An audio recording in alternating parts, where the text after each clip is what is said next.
Fassini, All remember right, Fassini? y'all. All righty. We are, We are about to start up. You had like 2 lobsters, you had 2 tails, you had 4 claws, you had the knuckles. party after this is over. All righty. So, Good? we are going to start. Okay. It is October 9th, 2024. This is the Shellfish Committee, and we are meeting here at the Town Hall. And there's a notice of recording. Please note that tonight's meeting is recorded and broadcast on the Town of Barnstable's Government Access Channel, and in accordance with MGL Chapter 30A, S20, I must inquire that whether anyone is taping this meeting, and if so, please make their presence known. No one here. All right. First note is to approve meeting minutes from September 11th. I make a motion to approve the committee meeting minutes of September 11th, 2024. Second. We have a motion and a second. All in favor, say aye. Aye. All right. Chairman's comments. So obviously there's a new face at the head of the table. Didn't think I'd be here after joining the committee a few years ago, but here we are.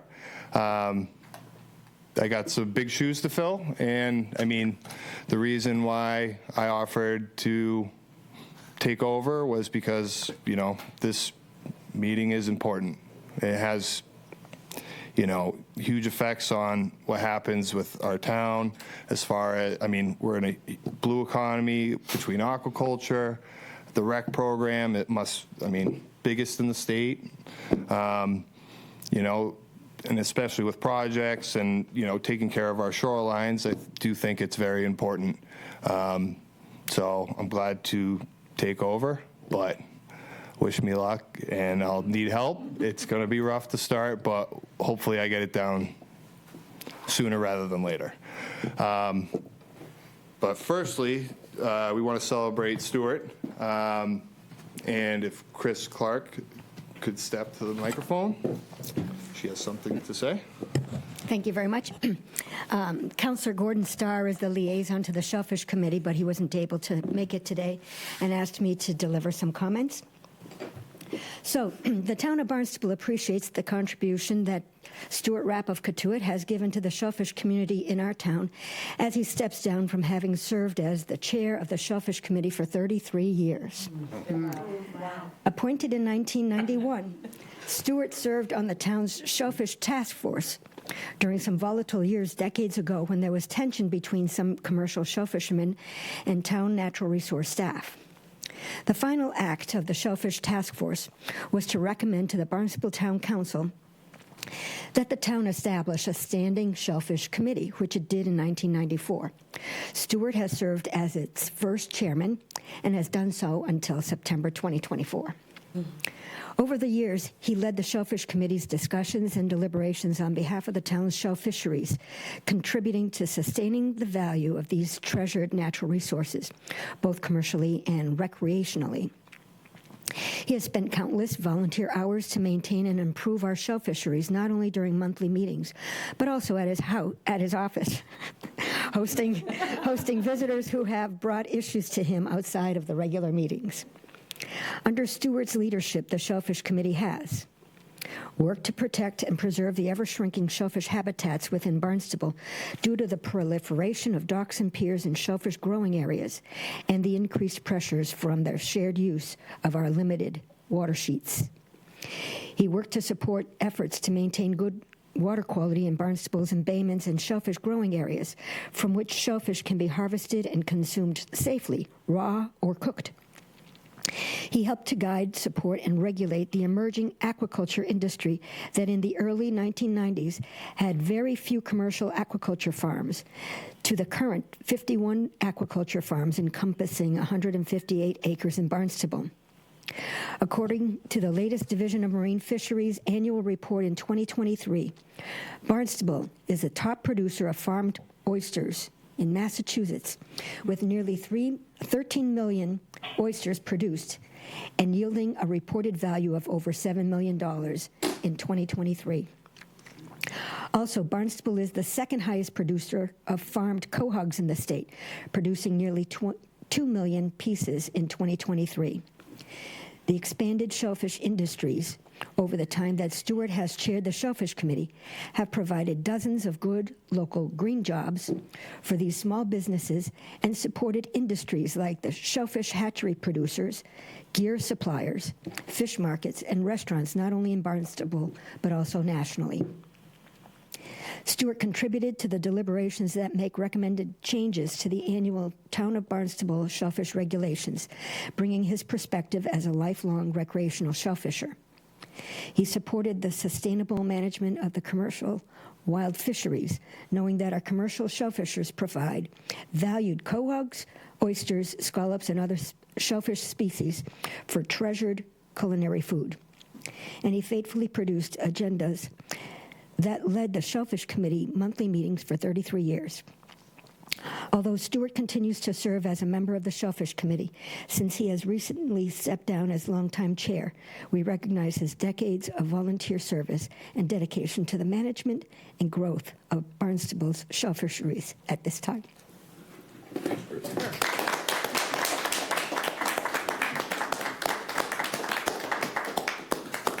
Thank you. Thank you very much. I can't believe Well it's been done, 33 years. It's pretty scary. It's been an enjoyment ride, or enjoyable ride, and I know that this guy can handle the task. You are up for it, and I'm happy to help. If there's anything that any questions, give me a call. Will do. Happy to help. And Thank you all for being who you are. You're great.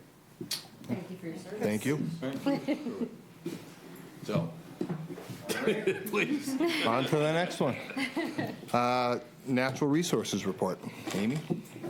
So we have here my boss, Director of Natural Resources, Nina Coleman, and she's going to take the stage first. Okay. Yep, she's nursing a bit of an injury, so we're going to try to not keep her here longer than we need to so she can get home.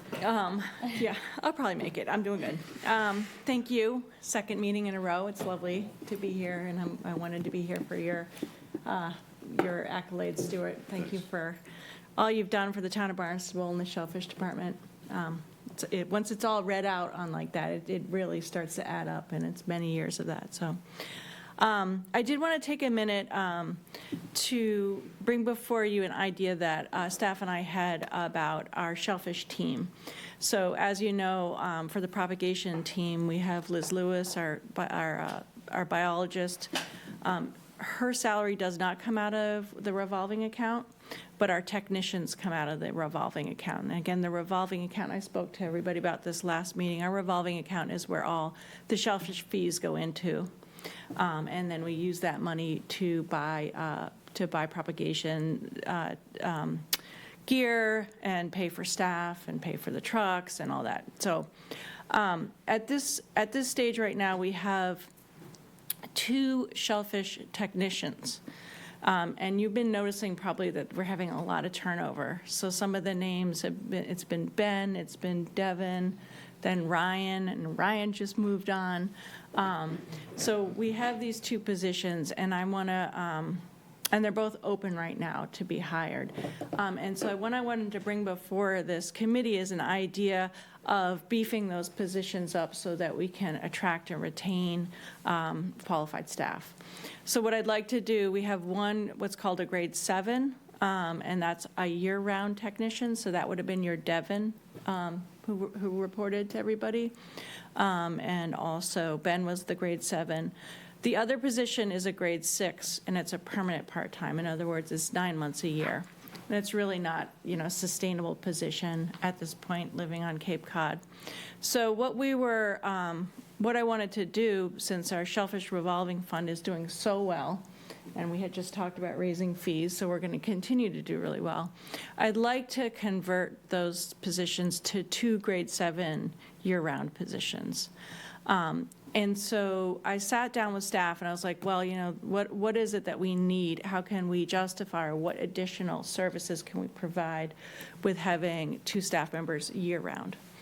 So staff informed me, there's a couple things. We all know that weather has changed, so we're doing enforcement later into the year. We're planting later into the year.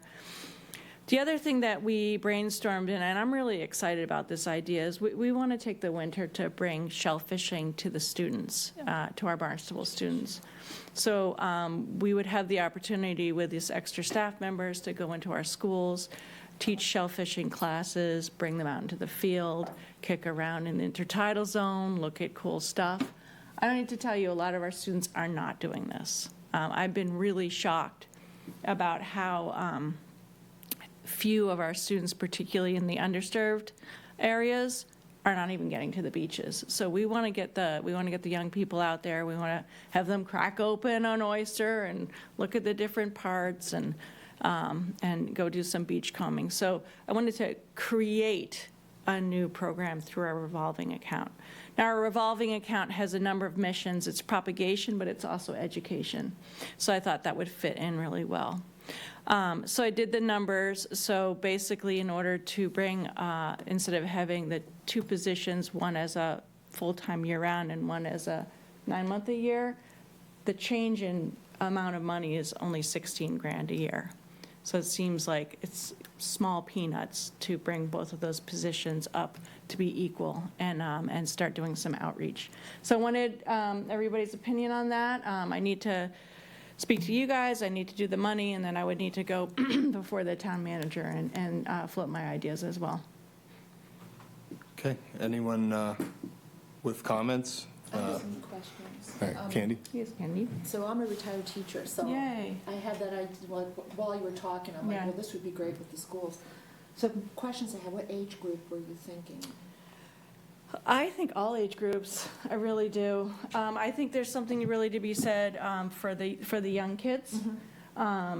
This whole thing started with, I went and did a Read Across America in one of our underserved community schools, and 3 of the 21 kids had been to the beach. And I said to the teacher, what is this about? She's like, that's just the way it is. So I think we really need to engage our young people when they're at that age and hook them on this. And that's why we not only want to do like in-class stuff where, and I used to do a junior ranger class too. They absolutely love taking apart shellfish. I don't know why. It's gooey. It's gooey, it's interesting, you screech. My husband would come with me, he'd reach down and he'd eat the raw thing and everybody would go mad, you know. Yeah. So I kind of envision just interfacing with the staff, learning, getting excited, and then bringing them out into the field and having them do some scratching. Would you do it during school, or is it after school? No, I want to do it during school. I do, I want to, yeah. Because that might be a little harder to get in place because the way everything's structured. Yeah. Have you looked at the state standards to see where there I have. might be a? There's a lot of overlap, yeah.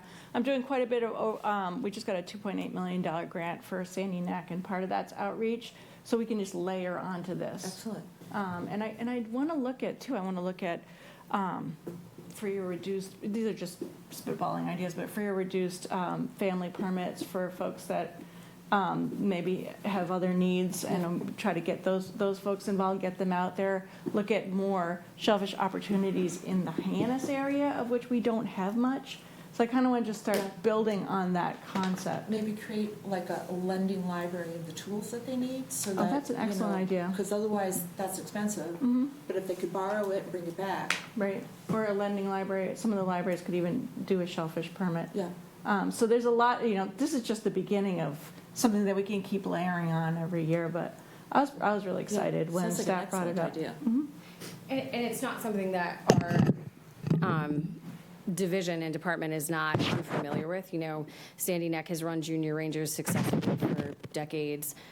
We do wildlife education outreach with a taxidermy collection that can be done from anyone from kindergarten up to seniors. It's very scalable. And I think that learning about shellfish, learning to shellfish, going out and touching the ocean could be something that children do, can be something that, kids who are graduating from high school can do. And we are relatively familiar with having a schedule around like things that happen either during school hours or out of school hours because of the Diamondback Terrapin Head Start program that we run. So we're not unfamiliar with trying to scale educational, aspects of a program. Nina, would it be part of a biology curriculum or something? I mean, how would you fold that in? You can't just grab kids and take them out of school and bring them to the Well, yeah, beach. you actually can. Oh, you can. You can. This is the type of curriculum, Candy was talking about, the academic, what were they? Mass standards. Mass standards, yeah. So I there's, know there's a real name for it, but right now my brain is like, yeah, Yeah. I don't need mass standards, I just talk, and, I guess, there's just all this fun stuff, but it's all about life cycles and how life cycles fit into the ecology, and so we already do quite a bit of this, and the teachers, particularly the science teachers, love that we come in there and interface with the students. And then field trips, I think the biggest thing there is transportation, but it's, this S account, like, it's doing really well, so let's capitalize on this. Have you given any thought to colleges like Cape Cod Community College and outreach program? There's a resource there too. Absolutely, absolutely. I do some teaching at Cape Cod Community College in their environmental technologies. Upper Cape Tech is another one that we've partnered with quite a bit, and they're doing a lot of blue economy stuff, so it can keep going. Yep. Okay. Yeah, Anyone from? excellent. I'm happy to Pilot? help with anything I can help with. Everybody as far as, on the like, committee lesson had a plans or chance maybe to talk? ties the map into it. Hi, sorry. Yeah, thank you, Candy. Tyler Hagenstein, wild shell fisherman. I was wondering if the bump in the permit fees that happened last month, is that enough to make up the difference?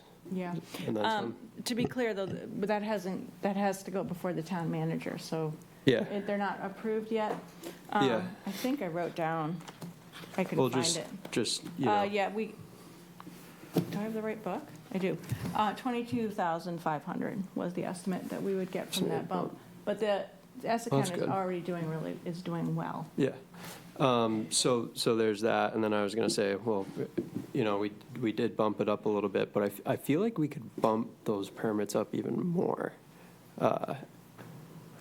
Just saying. It should help maybe on our resource and on keeping an eye on our wreck fishermen. And then the other thought was maybe. In my house and stuff. Maybe what about going the other way with it? And if there's so much turnover there, and it's, a buddy of mine actually texted me the job, and it's not gonna draw, it's still, even with another 16 grand, it's not, you're probably still gonna see a lot of turnover. So what about going the other way with it and using those funds to kind of, I don't know, we got the #1 oyster growers in the state, #2 quahog growers in the state, using those funds to kind of buy stock, and then that way you're not paying people to grow, like paying people for propagation, you're just utilizing what the town already does a really great job at. To your first comment about continuing increases. Yeah. At the last meeting, I think you bumped out early, but we decided that we were gonna look at fees again every year. Yeah. So, and it's better to do that than one big bump. Yeah, to just yeah. gradually I think move you're up. only allowed to go up so much every year too, right? Is that a thing? I've never heard of that. All right, maybe. Stamps, yeah, maybe that is stamps, yeah, something. But I think, That is true, yeah. to your other point, I mean, I think I presented this, and we have a November presentation, but we usually, quite a bit of our propagation funds do go to local growers. I think last year it might have been even 50%. Do you remember off the top of your head? I don't remember off the top of my Yeah. head, but it's around like 40 to 50%. Yeah, that's great, but just from like looking at it from like a business efficiency point of view, instead of chasing around a bunch of employees and spending money on them, the money might be better spent in a different way. I will also say though, when we do put stuff out to bid, it's not always successful, and when you put all of your eggs in one basket, that can be problematic for a program as well. So that there's two sides to that coin, which is why there should be a balance between what you buy from your local industry and what the town grows themselves. Yeah. What we do in relays is a piece of that. You know, Totally. not buying everything from the same place is a piece of that. You kind of have to cast a wide net. Right. And also, if you don't give people an opportunity to start somewhere at the bottom and work their way up, how do you get to the staff that do stay in those higher positions Yeah. through their career into retirement? Or do you just have turnover of people, and then you have a new shellfish constable every other year? I'm not saying get rid of the program at all. I'm just saying instead of like making it bigger and having more turnover, you know, because I you know, just speculating. I'm just saying maybe maybe make it smaller and redirect some of those funds. And then we can look into Taunton River, Centerville River relays, leaning on our shellfish growers a little bit more, which during the years of you know, there's been until Liz took over, I think Liz has been a lot more transparent with buying from shellfish growers, but before her, it was kind of like a surprise on who was going to sell to the town. It wasn't very, I don't know, it wasn't as transparent as it could have been. But I think Liz is doing a good job at it now. And I think this past spring, there was a gap in I think Liz offered to buy some seed from the growers, but as the oyster farmers around town can tell you, nobody really wanted to sell their oyster seed this spring because everyone was begging for oysters. It was kind of like, why would we get rid of these for pennies on the dollar? It was a loss of budget on your part, right? That you guys didn't end up using that money to buy I mean, stock? I don't think No. that happened this Something year. happened. Something this came spring. up, Yeah. yeah. There was, but I don't think it was local growers. I think it was ARC. Oh, okay. Yeah, she's our bill lady. Okay. So, and it wasn't that much Yeah. either. Yeah, it was just the one group from ARC that we didn't end up getting. Okay. Yep. Again, I want to point out, and I hear your comments, and when we do our November report, we'll make sure we give you the percentages again.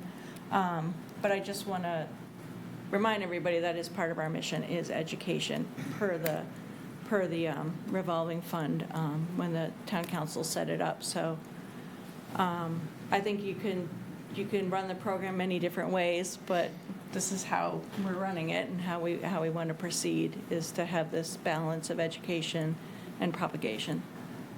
What are the age groups you're looking at? Yeah, all of them. Predominantly, we already do some outreach with the college. But yeah, I mean, our K through 12 communities. Yeah, I think we're definitely going to focus, at least in the beginning, the K through third grade is where we're going to start focusing, but I think all grades would benefit from this type of outreach. And you're planning to take them to the shore? To the beach, to do some, yeah, we Yeah. hope to. It's also too, like I said, you know, it's scalable, like getting little kids out to the ocean to start engaging with species is great. You know, as kids get older, you know, those opportunities sort of become less, and so you want to continue that for sure. But it also, you know, there's a lot of biology that goes into shellfish, and it can really easily fit into any, like, Oh, I agree. STEM Yeah. curriculum. Yeah, it fits in everywhere. Yeah. I agree. The older group, yeah, definitely. Mhm. I'll add that, you know, it's important that you guys keep up with the rec program, and I think, you know, having, as an aquaculturalist, it's year-round for me, and I am never caught up. So, I mean, in the town's behalf, I do agree that, you know, being able to get good staff that gets used to what they're seeing, like Barnstable's unique in a way, and obviously all the other areas that they see, but you know, getting a good reliable staff is definitely key as far as someone with no staff, you know, And obviously, the Cape is now a very competitive place, so we've got to make sure you guys are good. Can I ask a question? Jen Bunnell. So the people that have left, because I've definitely seen the turnover, have they indicated where they're going, and if you have any idea how much money they're making, and if we're competitive or we're not competitive, or if the job description is comparable? Like, is that part of the... Yeah, they were all promoted. Yeah, yeah. I Okay. mean, like, it was Yeah. like going from being a shellfish technician to a shellfish constable of a town. Yeah. Or being a shellfish technician to being a full-time natural resource officer. Because Okay. that was like, in a So lot step of ups, not ways- lateral moves for more money. It No. was definitely... It Oh, yeah. was like a jump, yeah. Yeah. And honestly, like, although you get people in shellfish propagation, right? Like, I started off as a seasonal employee in the propagation program, and I had, I could have stayed happily there forever, but that's just not how it works out. I'm not playing outside. But like, my career path took me in this trajectory where I am now, and I'm very settled here and happy. And so, when we get staff in that see that there are some more seasoned staff, but that we still have probably another 10, 15 Right. years ahead of us.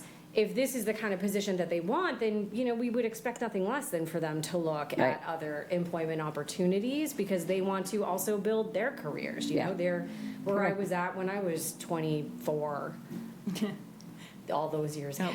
Okay. Yeah, I was looking at our staff, the natural resources, I do all natural resources, and I think it's like 80% of our staff started as seasonals and then moved up. I mean, she's been promoted how many times at this point?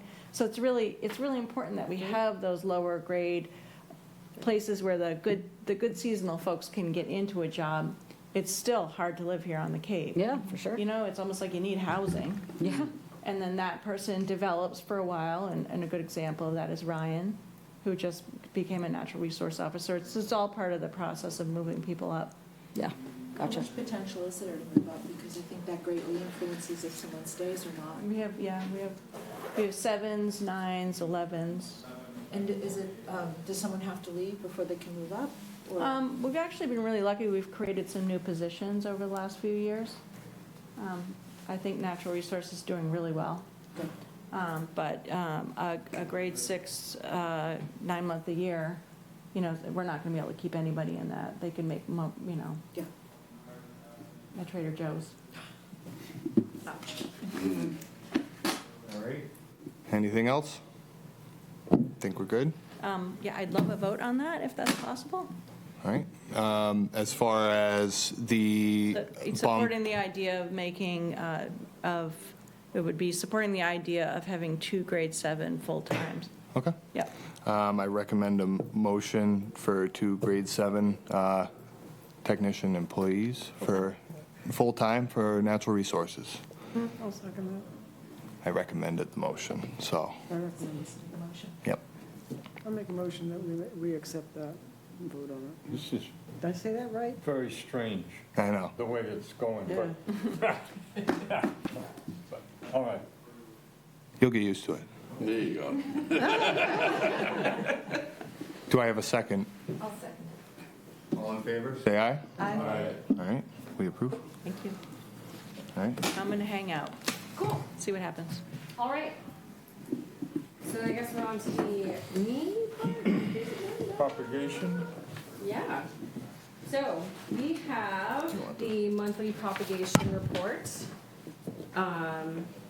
from Liz Lewis, who is stepping in as the technician because we have none right now. So our shellfish technician, Ryan Henry, has accepted a new position with Sandy Neck, leaving 2 vacancies with the shellfish propagation team. The positions have been posted and are open to the public. The shellfish team has been busy prepping for oyster season, and we've begun planting along the shoreline at Scudder Lane. As we plant, we've been removing gear in hopes of making the propagation area smaller for the winter. The planted remote set looks amazing and is all ready to go for the season. Most of what was planted this spring on bottom is legal size and ready to be harvested this fall. As we all know, that typically results in potato chips, so look for the older stuff first, but apparently it's out there. We only have 2 more days left of planting quahog seed out of the flup seeds, which is, comparatively to last year, we're ahead of schedule. We've already removed the second flopsy from Prince Cove. 49 nets have been planted so far, with another 16 to 20 expected to be put down next week. So far this year, they've dug and moved 409 bushels of quahogs around 3 bays. They continue to clean and maintain the predator exclusion nets monthly. Does anyone have any questions for me regarding the propagation report? Moving on to our year-to-date shellfish permit numbers.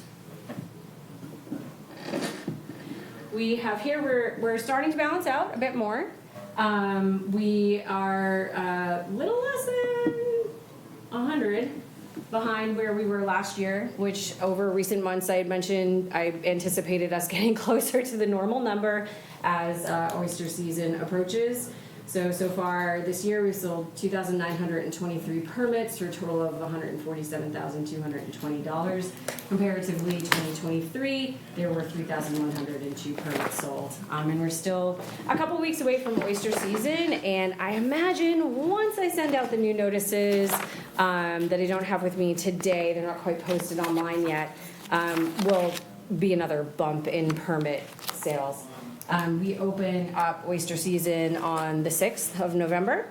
As we routinely do, we sent our oysters in West Bay out for pathology, and we have dermo. So dermo is in all of 3 bays, and so we have asked the town manager to, in perpetuity, allow us to make the weekly limit on the south side only a PEC.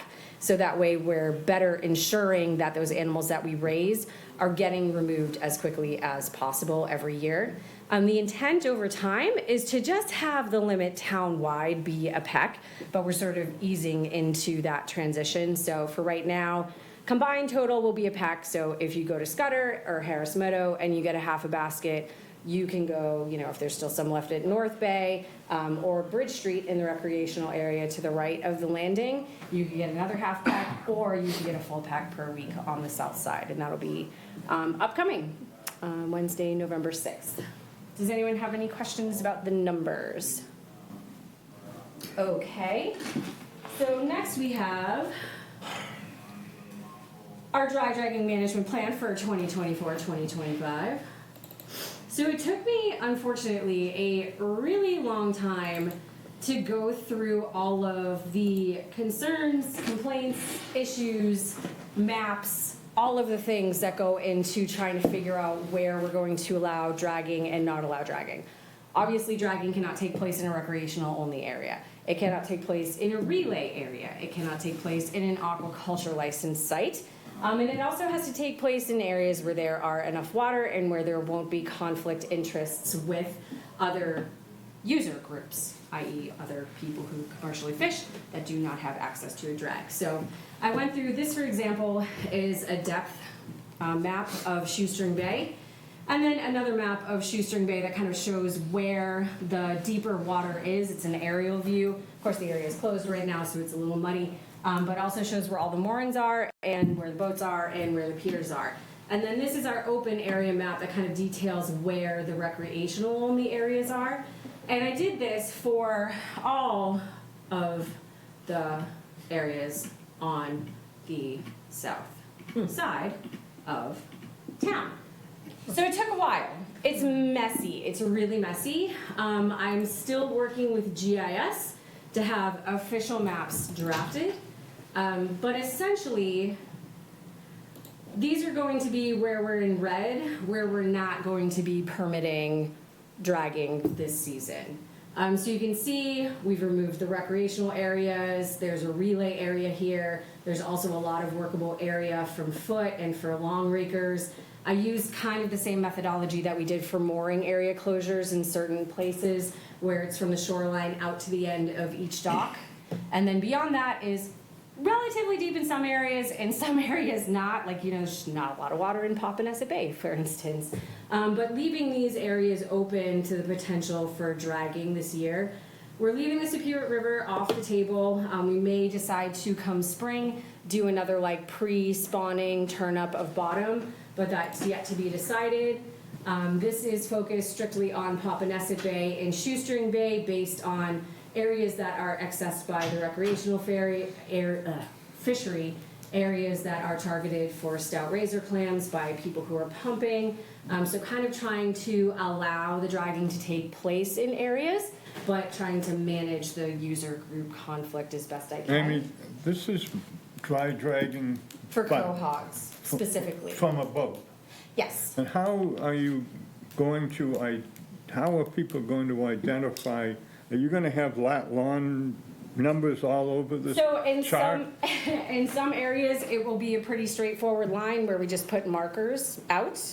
And then in other areas, it's gonna have to be more formal with lats and longs, yes, but that's why I need GIS to be involved. Okay. How are you going to enforce it? Oh, the same way we do all of the other enforcement that we do. If we see you in an area that's marked off as a place you can't go, like I said, these are just drawn on maps, and so it'll be more formalized once I get to sit down. But now with you're gonna GIS. have to patrol this by boat rather than driving your truck up to a landing and looking at people who are out digging, right? No, we have oddly a lot of land-based access to most of these locations. Prohibiting in the Sepuit River is a place we would have to routinely patrol, but I can tell you that people who dig the Sepuit River, if they see something that's not supposed to be going on in the river, will definitely say something.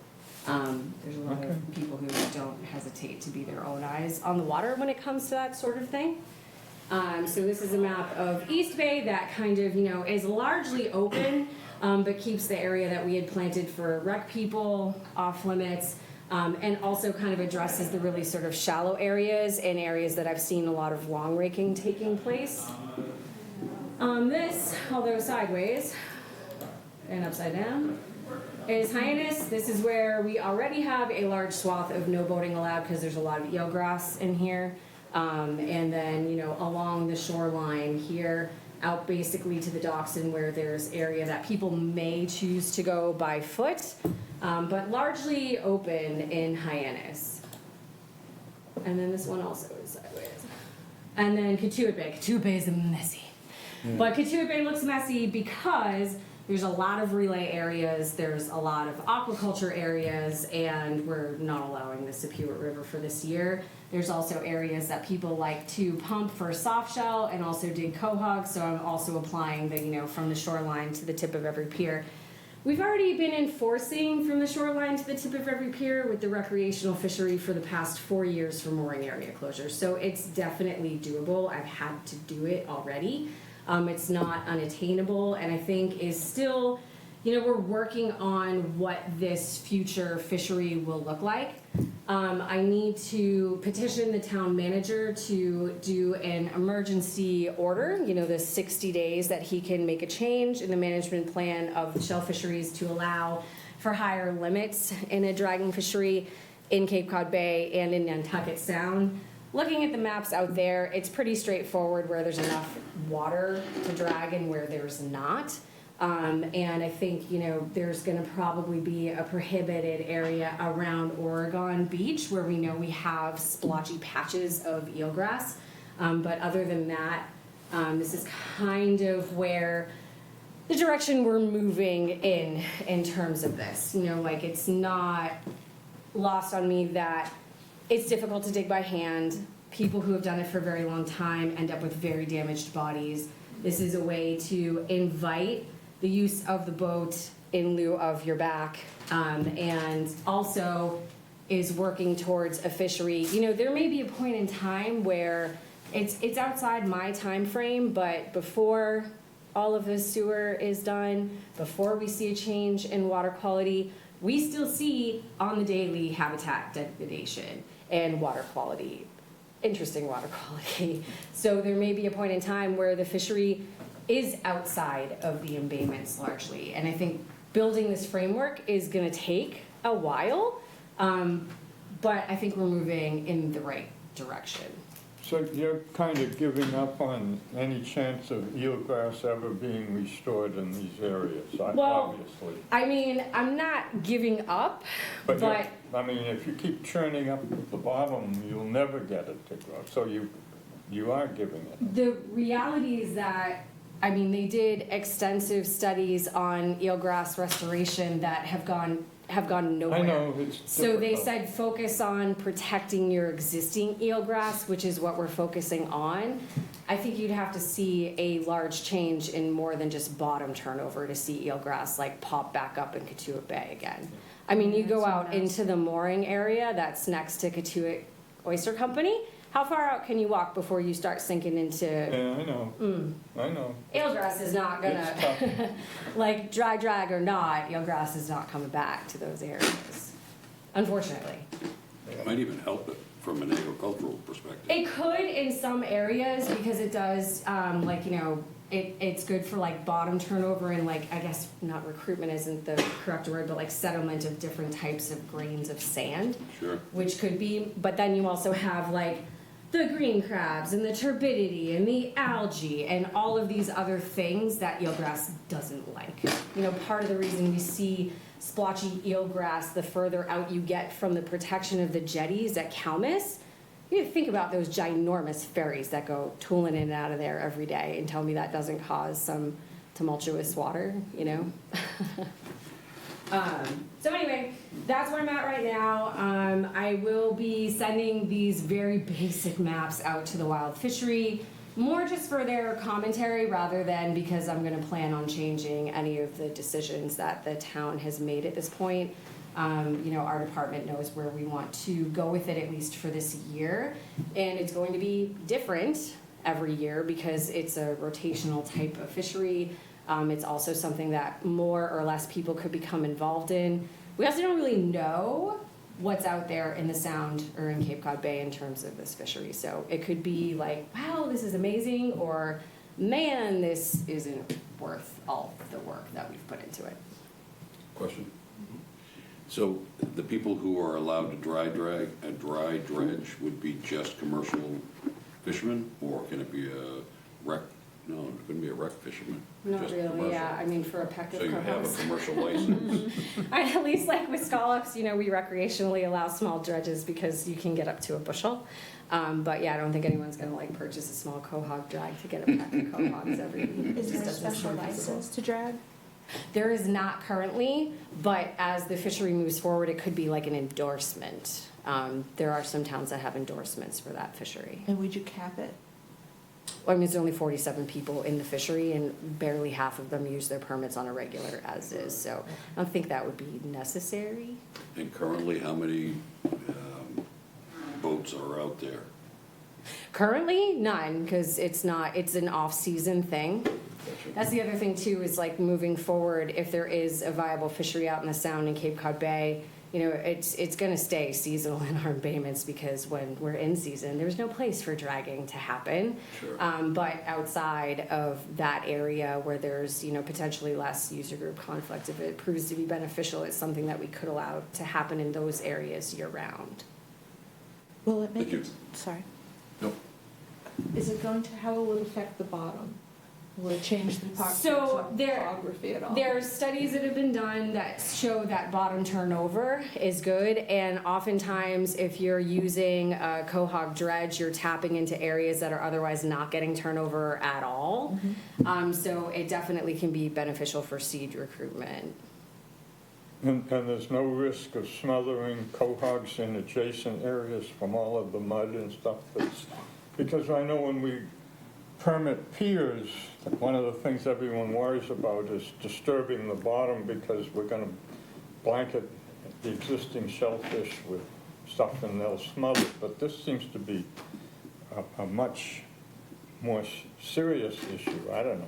So it's not, whereas like that work that you do in an area for up here is sort of more extensive in a smaller footprint.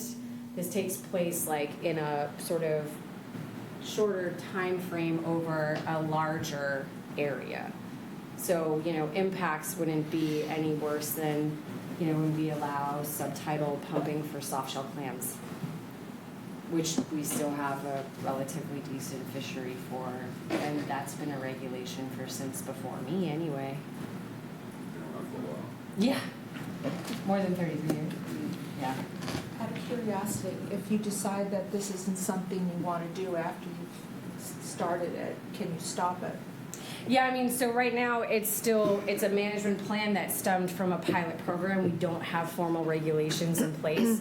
I do see formal regulations for a fishery. I just don't know how much, like once we have the lots and longs of areas and designated areas like we do that are like, this is where you're allowed to drag, this is where you're not allowed to drag, once we've sort of established how many people are actually going to be engaging in it on an annual basis, once we figure out how, what type of fishery is outside of the embayments, I think all of those things over time will inform how those regulations are crafted. I don't think it's something that we need to nix completely because it really can be beneficial, not only to the fishermen, but also potentially to the fishery.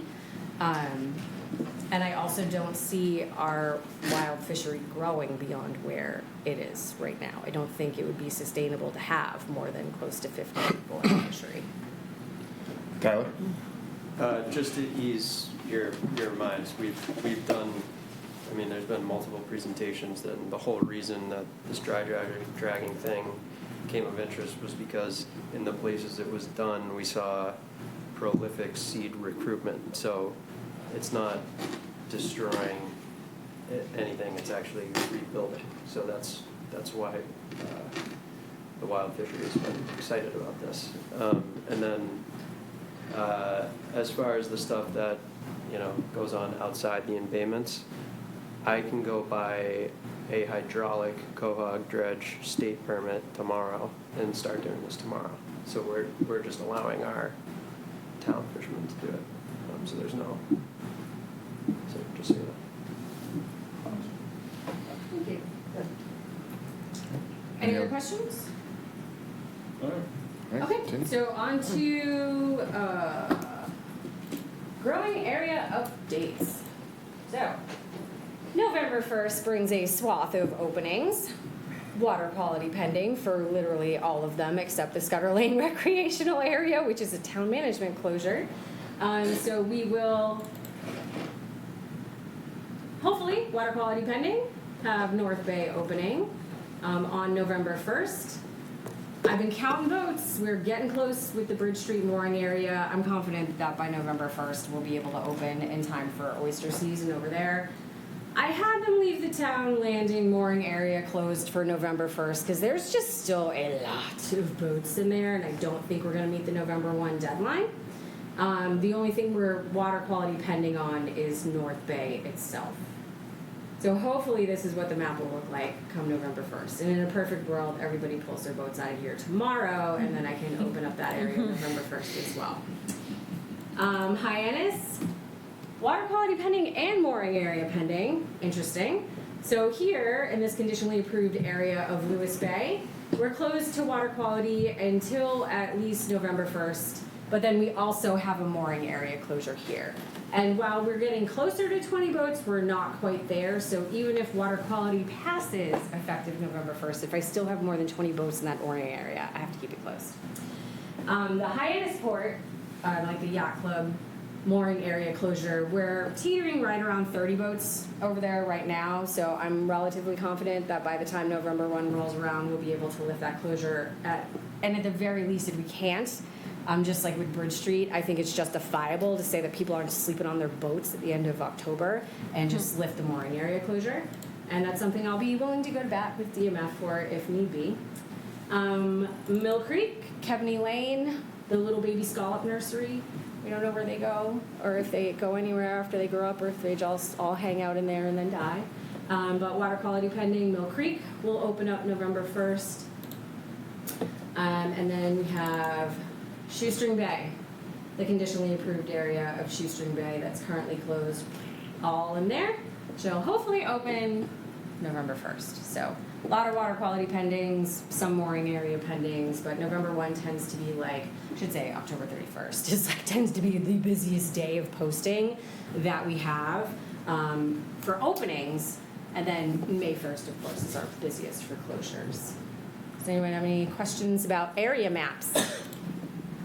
Alrighty, so then I think the last few bits that I have, rainfall closures. So we had a rainfall closure, and there seems to be a lot of confusion around rainfall closures, like when we have them, why we have them, how do we get rid of them? How quickly can we get rid of them? So in the town of Barnstable, and it's different for every town, if we get 4 inches of rain in a 24-hour period, we are subject to a rainfall 4 closure. inches, that's 4 inches, that's yeah. a lot of rain. It is, yeah. In the last storm that we had over the period of one day into the night and then into the following morning, 4.35 inches. So we met the threshold. Unfortunately, we're subject to a closure. And then Division Marine Fisheries at that point has to go out and sample the water quality. In instances where they do precautionary or emergency closures of, say, a hurricane that they just don't know what the impacts are going to be, and they close like the whole state, oftentimes after the weather event happens, or in a lot of cases around here, just doesn't happen at all. It's just like an epic, doesn't rain, we got some wind, no coastal flooding. The area biologist will call me, we'll discuss the impacts, if any, and then they can just make a judgment call. When we exceed that rainfall threshold, they have to test to reopen. Typically, they can wait up to 5 days. However, in areas where there is booming aquaculture industry and wild fisheries, they tend to retest as soon as possible because they also, a lot of the times in these instances, have to test a lot of areas in a short period of time.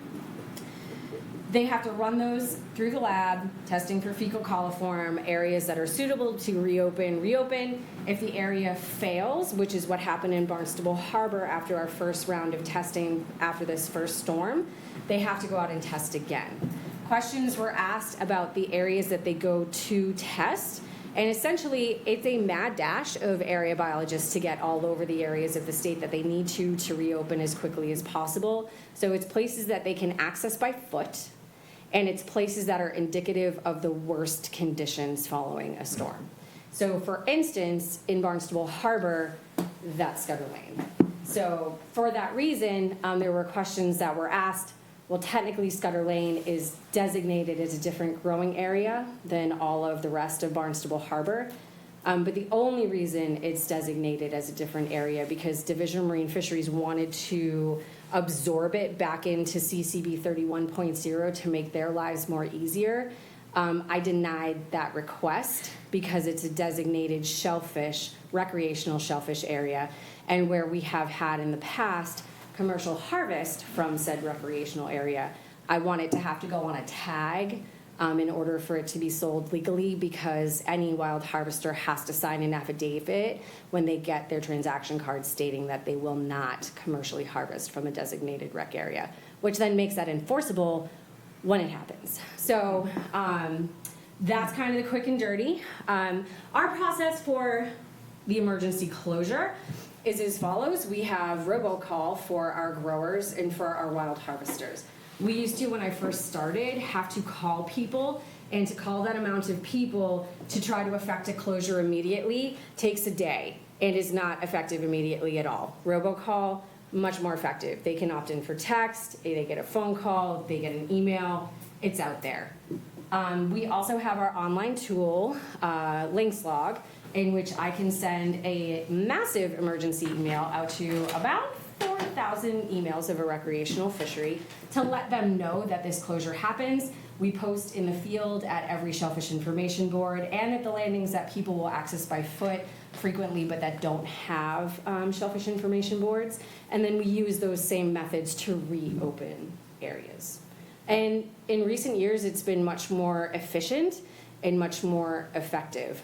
Trying to effect a rainfall closure across all of town when you would only have one staff member on to make all those phone calls, even with help from office staff, and then also go post the field was extremely challenging to do in an 8-hour day. Now, it's like, you send out the robocall, you're good. You send out the email, you're good. And then depending on how much of the town you have to post, it could only take you a couple hours to accomplish, so. Wow. Yeah, streamlined it. Yeah. Streamlined emergencies. Where is the measurement made? At your place or at the airport? So we have one at the office. We did get climate resiliency funds money to get AccuRights. That one is stationed at Sandy Neck at the Gatehouse, and one is stationed at Prince Cove. I've had nothing but IT and connectivity issues with both of the rainfall gaugers since their installation. the amount of times that I've been on the roof at Prince Cove is gross at this point. And I just cannot get them to function correctly to the point where I'm walking away from them and looking at options for something that's a little bit more straightforward and that will work Because it consistently. is possible you can get a lot of rain on the On south one side and the other side is. Exactly, and that was why I wanted Yeah. these rainfall gauges, and in spite of our best efforts to get them to work, Yeah. they're not. So even if I have to put a physical one, that, just like the one at my office, that I go check at Sandy Neck and at Prince Cove, I think that's, I'm sick of trying to make the AccuRights work. Yeah. And they're not doing what they were purchased for. And yeah, I want that ability to say like, hey, this storm, we only got, 2.5 inches on the south side, and we got 5 inches Yeah. on the north side. It can be that different across town. And I definitely want to have the ability to show that to Vision of Marine Fisheries when closures are happening. Thank you. Obviously, there's a bit of technical difficulty there, but when we get a rainfall gauge that's, up to par, is there any way there could be a link on the website so we can watch? So they do make, what is it?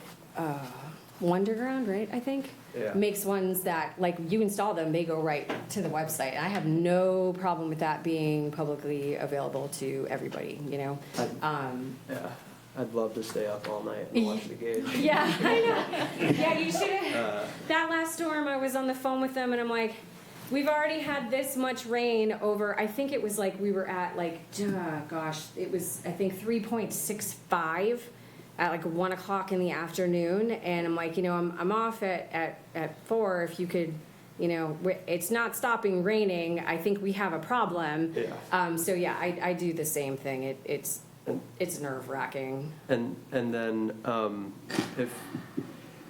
if there's another way to kind of notify everybody the same way we get notified when there's a closure, when the water quality testing is happening, and usually those closures are lifted or they'll stay closed within the 24-hour period, we'll find out the next day after they test, right?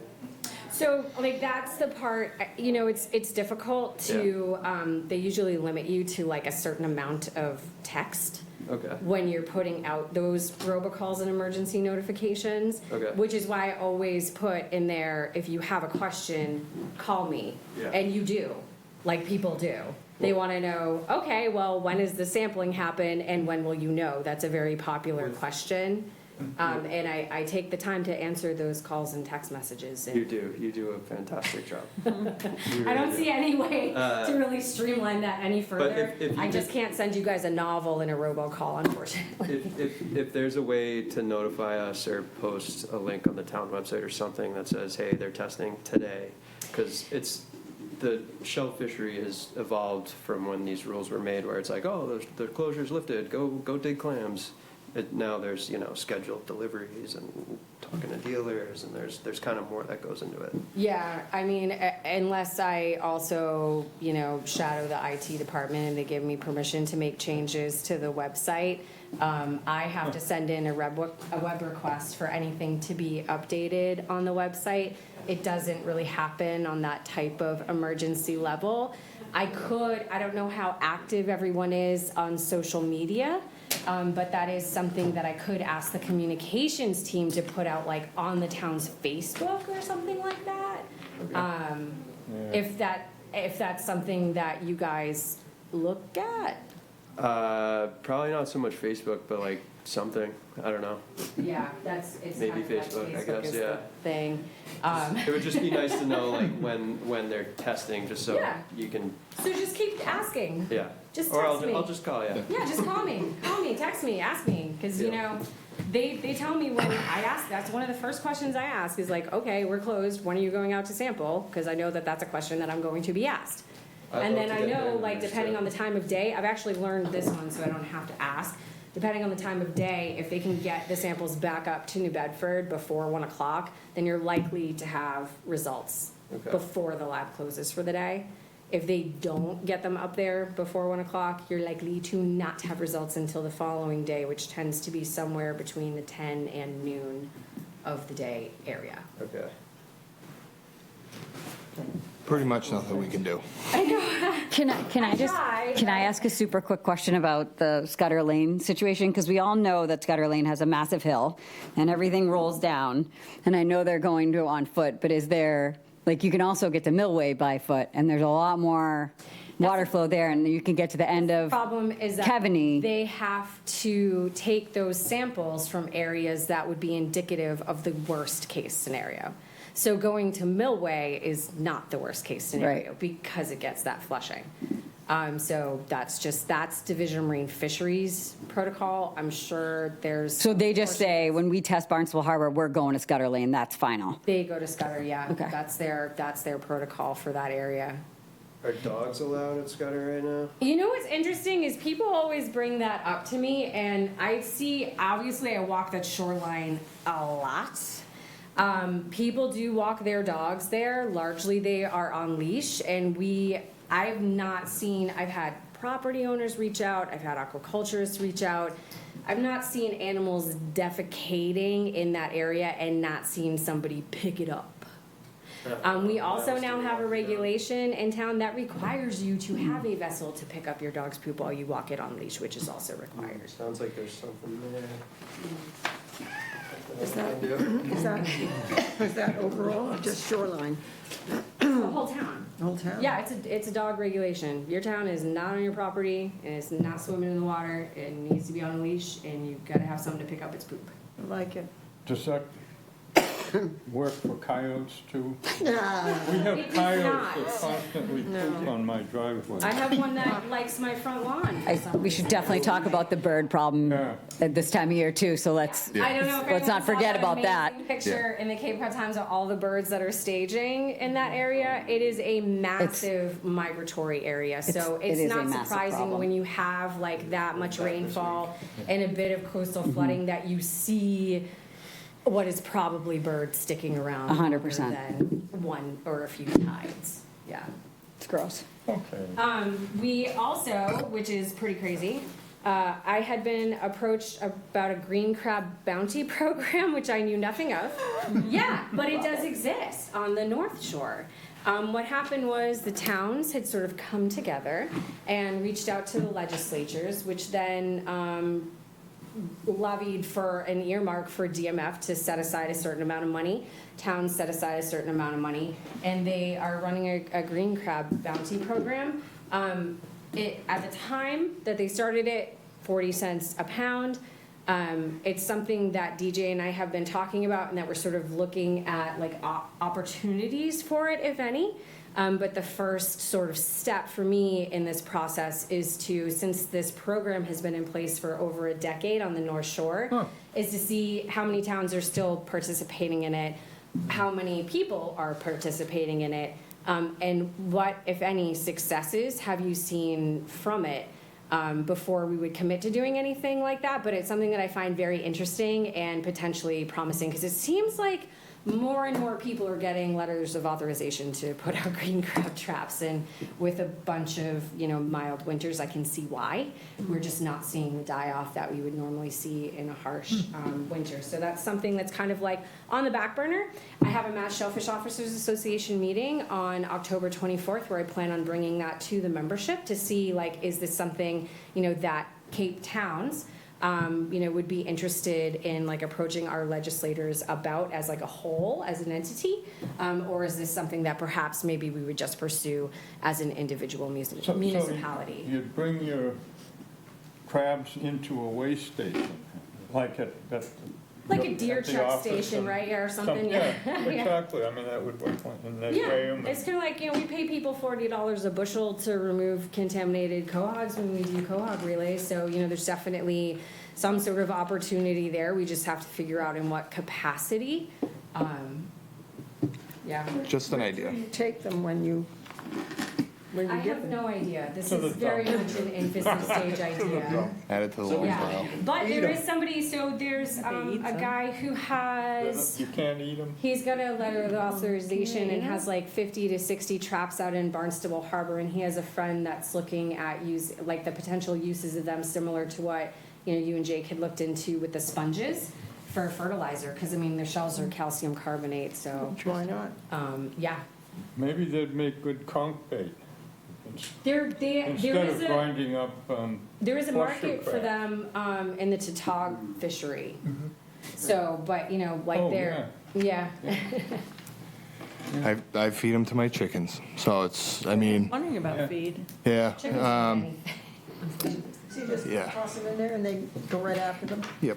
Yeah. And I mean, the reason why I thought it was a good idea, I mean, a few of us are out there every day.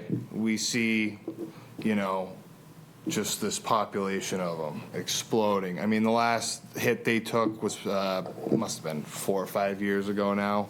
But if you have that cold winter, I mean, right now they're mating, and then the females will carry all the eggs throughout the winter. If you have a cold winter, that's when it wipes out the females and wipes out the eggs. The issue is you have a warm winter and a female carrying 100,000 eggs per crab, it multiplies quick. And our winters have been getting warmer. And I mean, to be honest, I mean, I've had issues with them. I do clams myself, and I had a nursery trays. I had 40 of them, 4 of them, 10,000 clams per piece, 4 crabs total, 1 in each tray, 40,000 clams gone. Gone. I mean, it's, and you can't, I mean, they're everywhere. So, just an idea. I figure a reason to get rid of them. I mean, that's the hard part, is finding a reason to get rid of them. We obviously all don't want them here, but just something to explore and see what happens, Mark? Mark Begley, Shellfisherman Farm, West Barnstable. I'm also on the board of directors of the Friends of Barnstable Harbor, and we are conducting a study. We've hired folks from P-Town to do a study on the different species that are in Barnstable Harbor. And the Center for Coastal Studies has been doing some work, and we had a recent fundraiser in September on the Whale Watch boat, in which Owen Nichols, I believe was his name, gave a quick summary of what they've found so far. And the paraphrasing a little bit, but the number 1 species as far as numbers out there, the green crabs in Barnstable Harbor. The population, as you pointed out, has really exploded. We need climate change going the other direction to get this under control, but I don't think we're going to see that in our lifetimes, unfortunately. Yeah. So there's definitely different solutions out there, but one of the things that we've encouraged in the state of Maine has a lot of people looking into what can be done there. There's an organization involved with, trying to find recipes for green crabs. In fact, one of the things that we served on that sunset cruise with the Whale Watch in Barnstable Harbor recently was the Naked Oyster restaurant served 350 green crabs in Green Crabs Casino recipe that they had got. And they all went. They were very popular. They were good. They're a very small animal to work with. You're not going to see a real big, industry like with lobsters, people picking out, meat from some of the small legs and things like that on them. But there's lots of research being done, composting to make fertilizers for some of the organic-based fertilizers, alternative to chemical-based ones. And the idea of the bounty to see what could be done, any incentive at all. I mean, one of the things we're trying to do with some controversy has been trying to protect the horseshoe crab populations. One of the things that happens with the egg laying that goes on is the green crabs coming along and eating large numbers of the eggs that are deposited by the horseshoe crab. So not only are they destroying, the green crabs destroying the soft-shell clams extensively. That's been proven by studies, especially up in Maine. But we're talking about eelgrass recently in your meeting here, and they tear it apart. They come in and they're ripping out pieces left and right, as it's been documented as one of the reasons for decline on some of the eelgrass. Not the only reason. There's lots of reasons. For the salt marsh, they outcompete native crab species. You know, if we can somehow convince people they're like the new famous blue crab, right? I think it'll come eventually, but yeah. I just keep, people used to not eat monkfish and. Green crab pudding. Yeah. Somebody made it into a beer. I think there's a green colored whiskey out there. There's a lot of different options. But so that's something we're looking into. And then just strictly because I think we took it off the agenda, I had a meeting with DPW today regarding the Skylar Lane boat ramp improvements. I know, right? It almost doesn't even make sense, but. So I had an email from Paul Graves that he sent 2 days after the Shellfish Committee last month, and I said I would share it here today, stating it took a considerable amount of time to get resolution on the accessibility requirements for the project. The ruling was that they have to construct an accessible pedestrian ramp from the parking lot to the beach, even though people can still drive down the boat ramp and park on the beach should they choose to. Only feasible location is in the northwest corner of the site near the bulletin board, as that's where the least elevation difference from parking lot to top of beach is. So when I went today, they had showed their sort of updated plans, and at the time, we had questions about, okay, so we understand that there needs to be like a differently abled parking spot available. That's ADA compliant. We understand that there needs to be this access for people to walk down there for accessibility, under ADA compliance. That was going to result in a loss of 2 to 3 parking spaces. So he said you need to create 2 to 3 more parking spaces somewhere. So they're going to look at that. They also had suggested railways down the length of the ramp, which to my recollection was very severely not the favor of the stakeholders when these discussions first happened. So that was mentioned in the meeting. And then it was also mentioned that the spring meeting from spring of 2023 never happened, and they were looking at sort of just forging ahead. And so DPW is going to reach out to the counselors who have been involved with this project very heavily to see if they feel that another stakeholder meeting would be necessary. I said that I personally think that it's necessary, but I also don't sit up that high on that table, so. Mark? DPW promised there would be a stakeholder meeting in the future. I promised I would go back and find my minutes that I took from that meeting, so. And you're right, it was the curbstone aspects along the sides it was a dead horse. Everybody beat it, so it was such a bad I do remember that, yeah. thing. I distinctly remember that, yeah.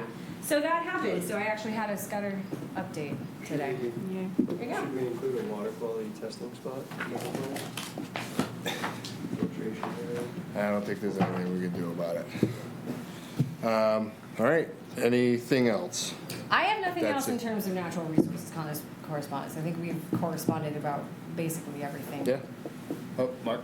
Just to follow up on 2 things, but both related to Scudder. With this additional work, it may be even a faster pipeline to get water down into the harbor and causing additional bacteria. I think they did have some stormwater tied into that project. Management? Yeah. Stormwater management? Yeah, like runoff management, basically. It didn't seem too robust at the time. I hope it is. Yeah. And the other thing, there was a presentation I saw at one of the aquaculture conferences in Providence not too long ago, about a year or so ago. And there was a water quality issue that kept getting one of the beaches closed in Connecticut, I believe was where it was. And Ultimately, they were thinking it was birds, as we were just talking about, or maybe it was, like failed septic systems, and the other thing that kept coming up was dog feces.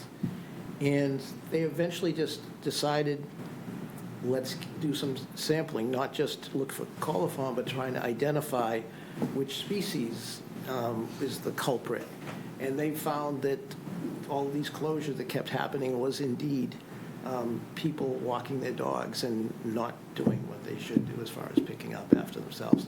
I was at a meeting that was held at the Sturgis Library several years ago about Scudder Lane, and a lot of the residents were complaining about different issues, traffic and all that, but at least 10 minutes of that meeting was a lot of residents complaining about each other not picking up after their dogs. So it does happen. Oh, I'm not saying that it doesn't happen. This is a big town. People let their dogs poop and don't pick it up all over the place, unfortunately. I'm just saying, I do spend a lot of time, as do other staff, on that shoreline. And we do actively enforce all of those things when we see them happen, if we see them happen. And I think, our presence, at least when we're there, keeps that It from does. happening. But it doesn't necessarily, with the focus on the shoreline, it doesn't necessarily capture that hill. Sure. The whole hill. Right, the whole hill, yeah. Yeah, so we redid the regulations, which was extremely painful and long. Last winter, and we do have now the ability to close really any areas for natural resource protection and for health reasons. So we could potentially do that in these areas if it is in fact proven that it is dog is the issue. So it's just another layer of protection. And one last thing, I did want to thank Amy. You're right, you do answer the phone. We do make a lot of calls, and you're great at it. Thank you. Okay, thanks. Appreciate that.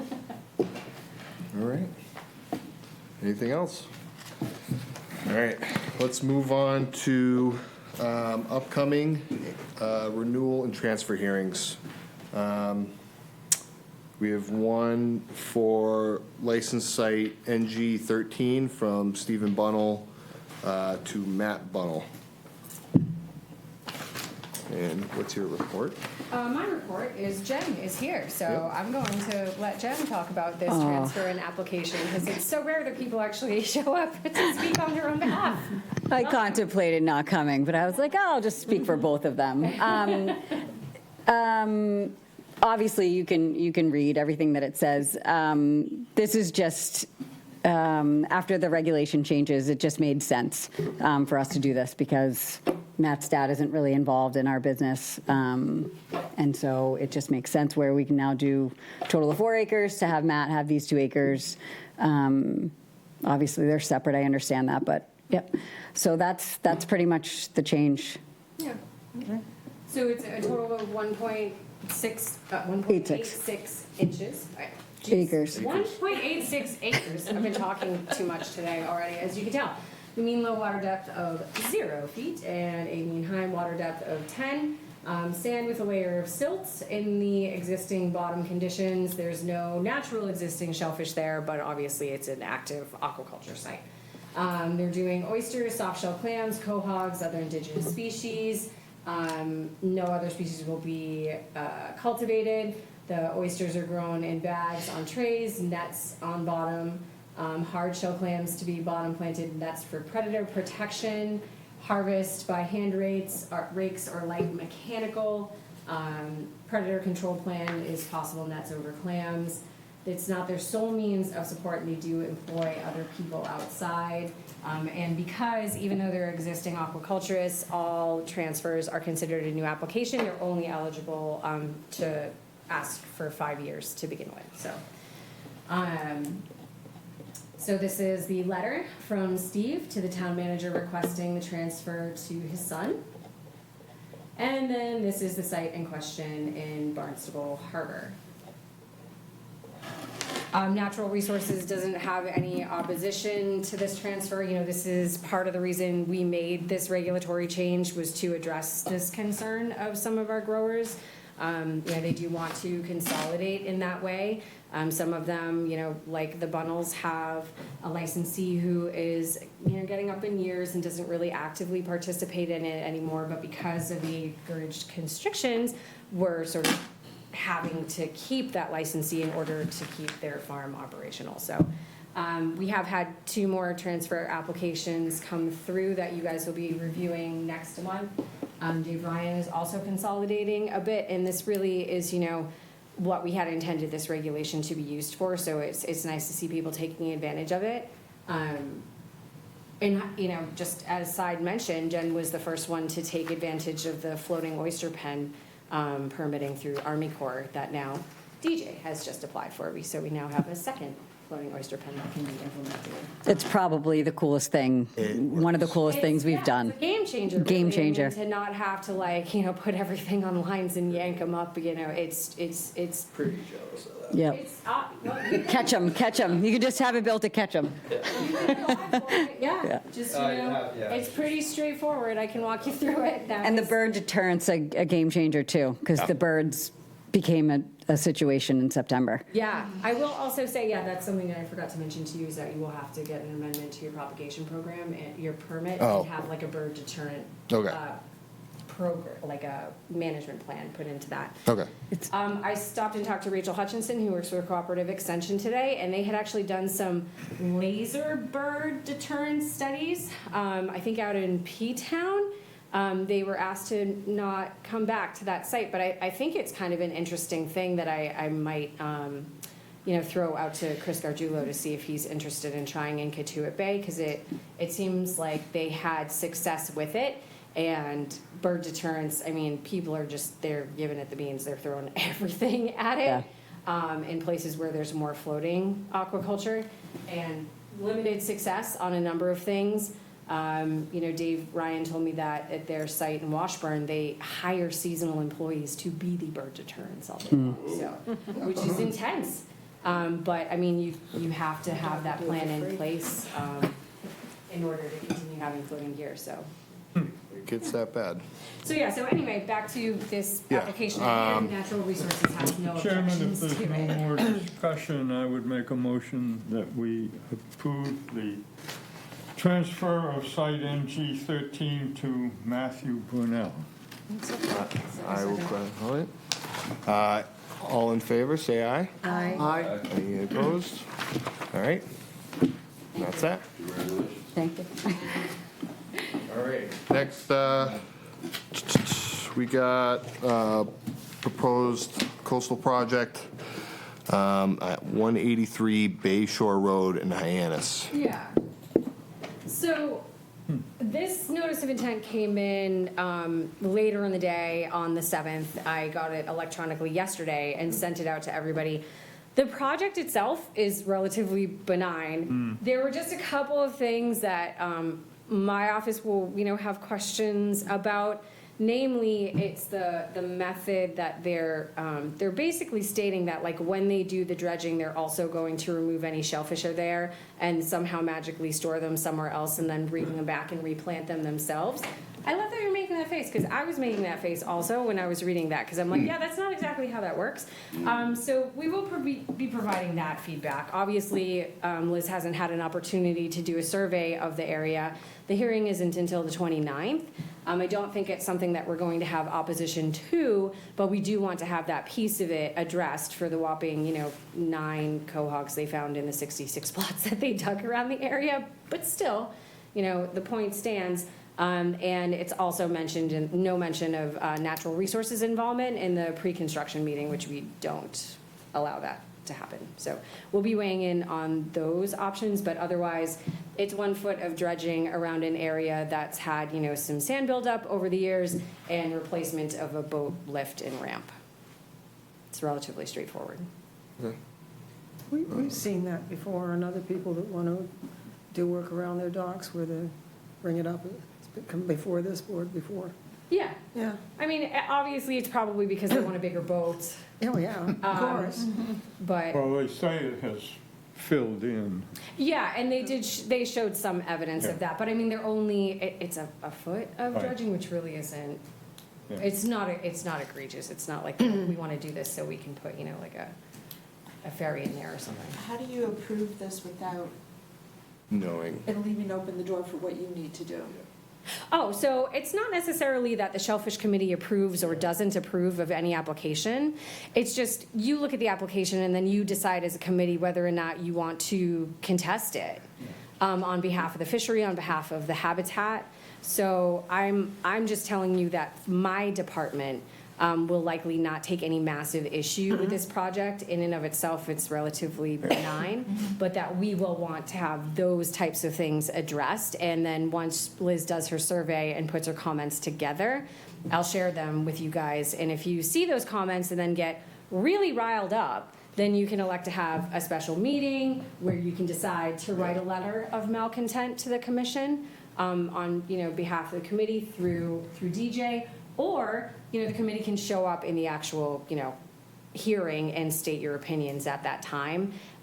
Notices of intent aren't really voted on in these meetings in that way, that you vote on other things. So it's okay to not vote? No. And if there was an issue, then we can go from there? Then you would vote on whether or Yeah. not you want to come together and Yeah. take an issue on it as a committee. Yeah. Or if you, say if it's something that really only one or two of you have issue with, if you don't necessarily want to take that on as a committee, but want to go at it individually. Go ahead. Given the issue of the shellfish and everything, would it be feasible even to interject that a certain amount of shellfish will be acquired and replaced in there to grow? That is often a special order of conditions in the conditions for approved projects. It's effectively the mitigation for allowing these types of projects to happen. And in areas where we have valuable shellfish habitat, and in spite of our commentary, those projects are still approved, we do have a process we are given 21 working days notice before the project takes place. And then if it's an area that we need to go move the shell stock out of and relocate, we do that, and then we send them a bill. Amy, when I was reading the verbiage about this online, the applicant mentioned something about being willing to contribute funds to The the shellfish Yeah. propagation effort. Yeah. And they asked for some thoughts on what those funds might be. Yeah, so that's something that we don't really understand until we've done our own survey. We Yeah. don't make those But we decisions can always based on. make up some numbers. I actually You're don't on think that we TV. can, yeah. I don't believe that's how that works. I have actually had applicants that when we have approached them with what we think is owed for the work that was Yeah. done to move the stock, have tried to take issue with it, and I then have to provide the rationale behind Yeah, why it's I was costing them only what it's kidding, by costing the them. way. So I wish I could do that, but. So they will be charged for the time It- and effort of the town to remove shellfish in that area? When it is deemed necessary by our department, yes, yeah. If it's only gonna be 9 cohocks, then. Amy, I have a question for you.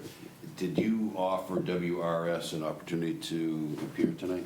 They were offered the opportunity, and they did respond to Alicia saying they weren't going to be able to attend this evening. And that could be, like I said, we only just got a hard copy of this, around 4 o'clock on the 7th, and it's the 9th, so it could just be that it was a short turnaround. But I wanted to, make sure we were able to get it on this agenda rather than booting it to November when they wouldn't show up anyway. So, Sure. Thank you. And will you be there? What is it, on the 24th? 29th, I Oh, believe? 10/24. I don't know. Public hearing, 10/24, via Zoom. Yeah, so essentially, I only attend Oh, no, I'm sorry. Conservation No, no. Commission That hearings was not- in which not- we cancel that. It was are October. staunchly against the project. Okay. If we don't have any opposition to a project, I don't tend to attend unless it's something that sort of piques my interest. Excuse me, I was looking at the other page, it's October 29th. Yep, 6:30, yeah. Yeah. Also via Zoom. So, we can all probably agree that we won't vote on this, and we'll wait to hear back from NR, and if we don't, then we trust their judgment. Yes, we do. All right. Any matters not reasonably anticipated by the chair? Beautiful. Mr. Chairman, I make a motion that we adjourn. All right. Second? Second? All right. All in favor, say aye. Aye. Any opposed? All right. Please take snacks.